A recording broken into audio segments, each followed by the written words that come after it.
గట్టిగా మాడేవారు, లేకపోతే అందరూ వాళ్ళు తిట్లు తినడానికి వచ్చేవారు వెళ్తూ. అవన్నీ మనం ఈడీ వేదికలో ఎన్నోసార్లు విన్నాం కూడా. ఇప్పుడు ఇవాళ అందరూ ఒకటైపోయి మేము అందరూ అసలు మాకేంటి తెలియదు, చేతులు కాలు కడుక్కొని ప్రబ్బానంగా వచ్చాం పోపానం తినడానికి అన్నట్టుగా మాట్లాడుతుంటే చాలా హాస్యాస్పదంగానూ ఆశ్చర్యకరంగానూ ఉంది. ఓకే, మీ పొత్తు విషయంలో అది మీ ఇష్టం, నేను కాదంటలే.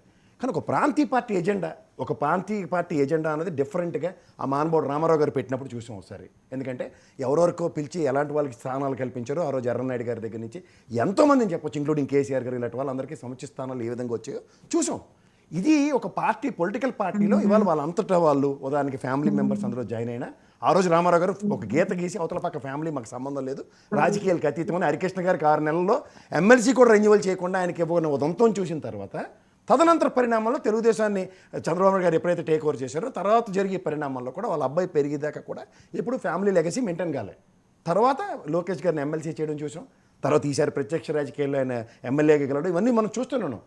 బట్ దీనికి నేను ఇందాక చూపించిన వీడియోలో పవన్ కళ్యాణ్ గారు చాలా కేటగారికల్గా పార్టీ నిర్మాణంలో ఎవరైతే కష్టపడ్డారో వాళ్ళందరికీ సముచిత స్థానాలు, ఫ్యామిలీల కోసం మేము పార్టీ పెట్టలేదని చెప్పడం. నాకు ఇక్కడ మెయిన్ కాంట్రడిక్షన్ ఏంటంటే, ఉదాహరణకి ప్రజారాజ్యం పార్టీని కాంగ్రెస్లో విలీనం చేసి ఇవాళ Chiranjeevi garu is lining with Telugu Congress or not, ఆయన కంటిన్యూ అవుతున్నారు. జనసేన పార్టీ ఆవిష్కరణ 2014లో జరిగినప్పుడు ఈయన ఒక స్వతంత్రంగా ఒక ప్రాంతీయ పార్టీ పెట్టుకున్నారు. He is continuing as an independent this thing. ఈ నాగబాబు గారి ఐడెంటిటీ 2014 తర్వాత కూడా కొన్నాళ్ళు చాలా స్తబ్దంగా ఉండి తదనంతర పరిణామాల్లో he has become more active in politics. ఇప్పుడు 2019 నుంచి మనం చూస్తున్నాం ఆయన ప్రత్యక్షంగా నిలబడడం, ఓడడం, ఇవన్నీ. ఈ టెన్యూవర్లో నాకు తెలిసినంత వరకు ప్రజారాజ్యం పార్టీ ఎప్పుడైతే కాంగ్రెస్లో విలీనమైందో ఈయన కూడా కాంగ్రెస్కి ఏమైనా రాజీనామా చేసి బయటకు వచ్చారా, లేదా వాళ్ళ బ్రదర్ యొక్క విధి విధానాలకి ప్రభావితమై ఈయన ముందుకు వచ్చారా, ఇవన్నీ ప్రజాబాహుళ్యంలో ఉన్నప్పుడు ఖచ్చితంగా చెప్పవలసిన విషయాలండి.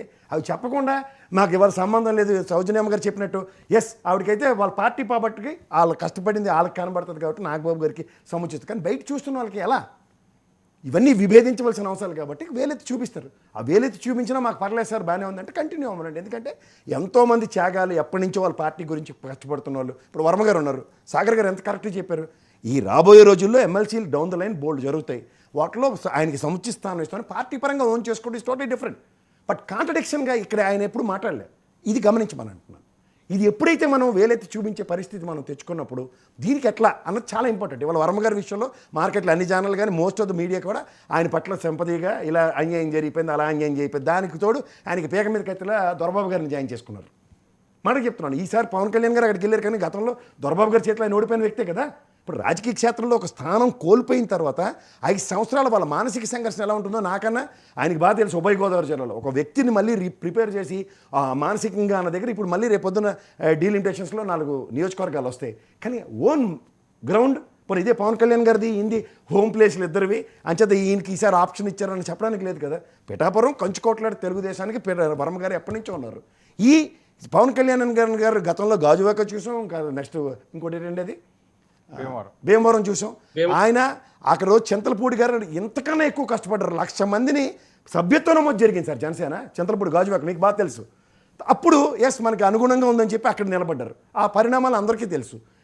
ఈ డెవలప్మెంట్స్ విషయంలో ఈసారి మొత్తం కాడొడ్డి ఆయన నిజంగా చెప్తున్నాడు, నెత్తికి తెచ్చుకునే వర్మ గారు కష్టపడబట్టి పవన్ కళ్యాణ్ గారు ఒడ్డున పడ్డారు. ఇవాళ ఏదైనా అవనండి, పవన్ కళ్యాణ్ గారు బీజేపీతో అనుసంధానించి తెలుగుదేశానికి ఒక బ్రిడ్జ్ క్రియేట్ చేయడంలో ఎంత కష్టపడ్డారో ఆ నియోజకవర్గంలో ఆయన కష్టపడ్డ ఆయన గెలుపుకి అంతే వర్మ గారికి ఎఫర్ట్స్ కూడా ఉన్నాయి. ఈ రోజు కూడా మీలాంటి మీడియా మిత్రులు వెళ్ళే మైకులు పెడితే కూడా అక్కడ లోకల్ క్రౌడ్ వర్మ గారిని ఓన్ చేసుకుంటున్న విధానం ఆయన మా ఎమ్మెల్యే అన్నట్టుగా మాట్లాడుతున్నారు. ఇవన్నీ మనం చూసాం కదా. అసలు వర్మ గారు ఏం మాట్లాడారో ఒకసారి చూద్దాం, ప్లే చేయండి. కొన్ని ఇబ్బందులు ఉంటాయి మన అధ్యక్షుడు. మనం ఒకరికి జడ్పీటీసీ ఇవ్వాలంటేనే